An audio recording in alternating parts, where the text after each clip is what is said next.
In century to come, one nation will rise. It will serve the purpose of Yoruba people. The present traitors will regret. Dr. Payne on top.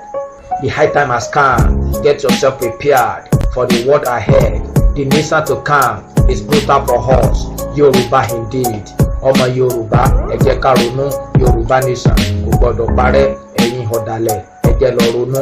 Ẹni síwájú lẹ́tún lọ mú. Sunday Igboho ó dá tìmọ́lé. Ẹ̀yin àgbàgbà ọmọ Yorùbá, ẹ káwọ́ gbéra.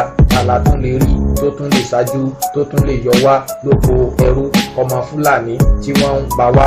Sunday Igboho kò gbọdọ̀ kúṣẹ́ sínú túbú. Tó bá lè kúṣẹ́, ẹ̀yin ká jìyà. Ẹ̀yin boys, ẹ gbá etí ẹ̀. The high time has come. Get yourself prepared for the world ahead. The nation to come is brutal for us. Yoruba indeed. Akéwì àgbáyé mo sọ lọ́jọ́ sí pé àgbájọwọ́ tó yẹ ká fi sọ̀yà wọ́n ti túká lọ ọ̀dàlẹ̀ pọ̀jù nínú ìran wa. Ta ló da Sunday tó fi bọ́ sọ́wọ́? Ẹ jẹ́ ká bìíra. True talk! The high time has come. Get yourself prepared for the world ahead. The nation to come is brutal for us. Yoruba indeed. Follow me, Dr. Payne.